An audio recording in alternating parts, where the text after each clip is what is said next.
Abundance requires focus and purpose. Welcome back to part 7 of the John Cottrell 10 Rules of Life. John is an emotional guru and helps us business owners on their journey to be better versions of themselves. John, this is part 7. In the last video, part 6, we were talking about the infinite game and the requirement of self-awareness to give without expectation of anything in return. But if you're constantly giving, you're going to surely run out of things to give, because there isn't an unlimited amount of abundance out there, is there?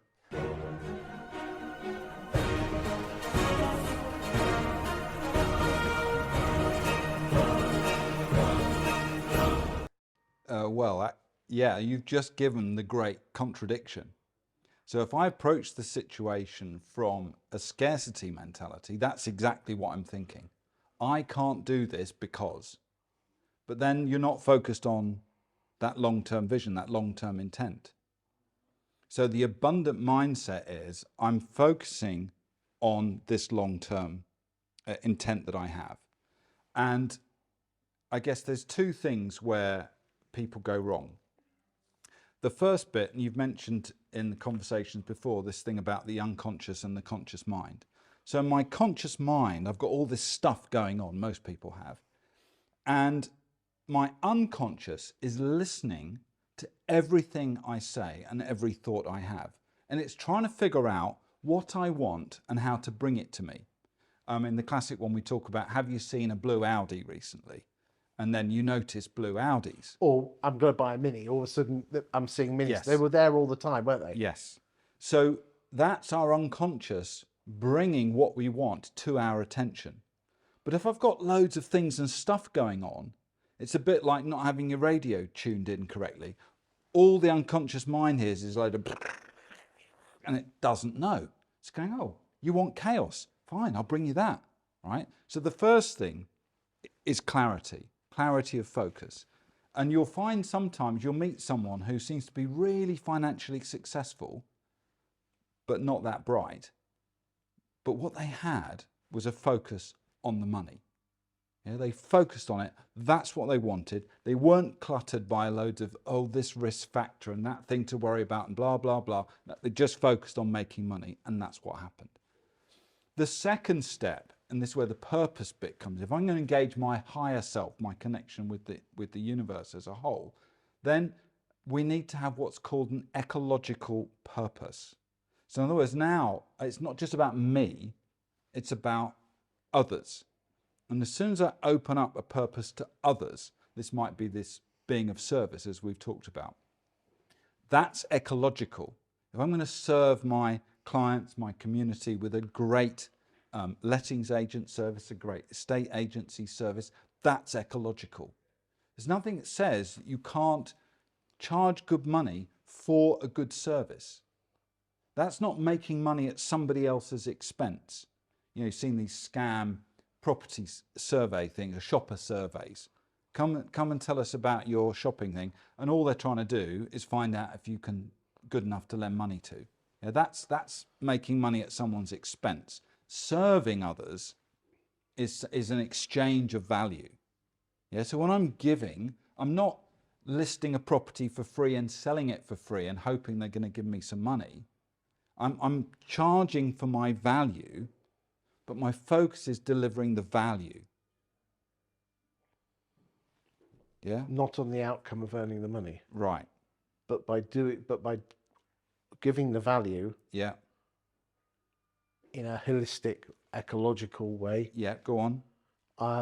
It will naturally come to me. Right. So then my sales will complete. So because I've listed at the appropriate price. Because I wasn't governed by fear. Because you're focusing on, we've said in the previous videos, you're focusing on the process, yes, not the outcome. Yes. So my process is about satisfying my customer. They've engaged me to sell their property. I need to follow the right process to sell that property. And the way I do that is by pricing it right in the market and all of those things. Yeah, doing the right marketing, handling all the viewing. We know all the stuff, right? That's all got to happen. And at the end, I will have a happy customer, the property is sold, and I've earned my fee. Yeah. And what you really want is the client to be going, yes to their friends at the dinner party. It was 2%, but by God, you should have seen what they did. It was amazing. Would you use them again then? Yeah, I would. They handled this, they handled this, they handled this, they did that. This came up, we hadn't got a clue what to do. They took care of that. All the things that a great agent does. This is quite hard unless you watch the other videos Right. where we've talked about putting your ego on the shelf, Yes. focusing on the process without expectation of anything in return, playing the long game. Yes. Always play the long game. I'm coming back to this video about abundance. Yeah. Go big or go home, isn't it? Yeah. That's going to be quite hard work for someone listening to this, isn't it? Could be. I had an agent call me literally, I think it was on Saturday actually, at the weekend, and they wanted to let me know they'd set their intent for setting market appraisals. They'd said how many they want to achieve. They were diligently calling the database, right? So they'd set their intent really, really clear. They focused on it really, really well. And then suddenly, out of the blue, boom, here's a new development to list with, I forget how many properties there were on that development. It was a lot. Blew their target completely out the water. Is this the same thing of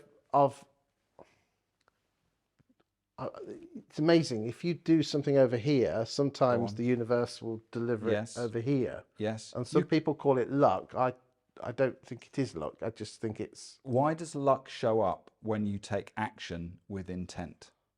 You can't prove it with science. You can't say, here is the direct link from this person being committed to making these phone calls and doing this work, and out of the blue, this thing happens.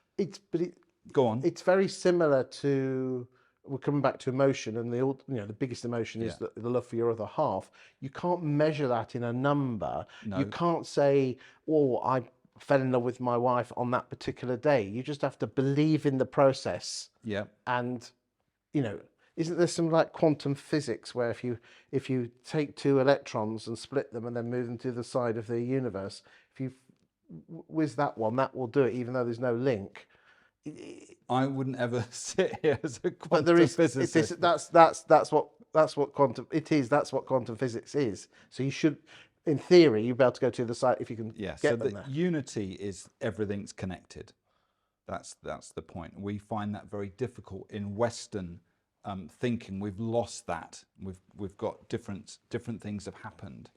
But it appears to me that modern physics is closing the loop back to the wisdom of some of the ancient cultures on the planet. And that's really, I find that really fascinating. But I'm not going to proclaim to be any kind of expert on that stuff. Let's, in the next video, talk about how you as a boss or a leader can make this happen. Okay.